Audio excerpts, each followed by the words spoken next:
What is the purpose of this meeting? I want to be sure I'm with the right meeting. It's a public hearing on the TriMet budget adjustments. Adjustments or how to reduce spending or what?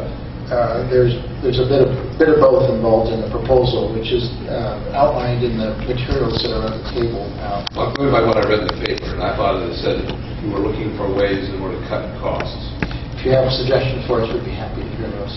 Yeah, I have some suggestions for things to think about that nobody will like. I spent 22 and a half years in the bus commutation business. I've ridden public transportation since 1969.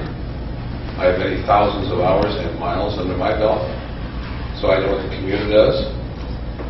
I used to work in the private bus industry, though. When the private bus industry used to run many of the routes throughout the United States. And then as the counties began to take over, the first thing that I noticed, like at Golden Gate Transit, SamTrans, Santa Clara Transit, was that they bought new buses, raised the pay for the same bus drivers that left our company, and also hired more supervisors and paid them more money. And the same thing prevails today. The amount of monies they're paying is way out of the line. We know all the stuff we read in the paper. We've seen all the different pieces of it there. There's some unfortunate parts that are going to have to take place. And a public transportation system, in my opinion, when it was first set up, was that it's supposed to serve the public. And just like you're hearing testimony from the people here, those 3% that ride it, they need it, they want it. And so for you to come in and you can't balance it, in my opinion, having come out of the Bay Area, we are no more in a place that need rail here. The demographics are not here for over 50 years. And we shouldn't be spending the money there, we should be spending it on the buses. You can change the routes, you can move the routes.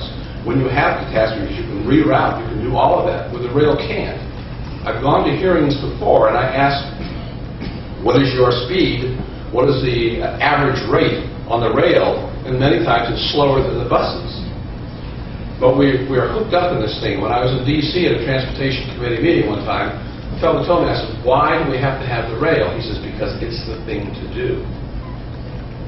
So it's a political thing. It's a money thing. But you really need to be looking at where you're really putting this and how is the customer being served. The rumor now is that people, in Clackamas, you put the green line through and the crime rate has gone up. It's interesting to me when I suggest to people that they utilize public transportation, how they say, ooh, but I don't want to ride the bus. Now we're seeing all the crime statistics going on the rail. So we don't need to be diversifying and going to two different places. I realize you've committed all this money, but we're going way over the hill. What you're paying to get everything done. Mr. Cox, thank you. Was there a time limit? Oh, we have 3 minutes per Okay. person. Thank Thanks. you very much. Okay.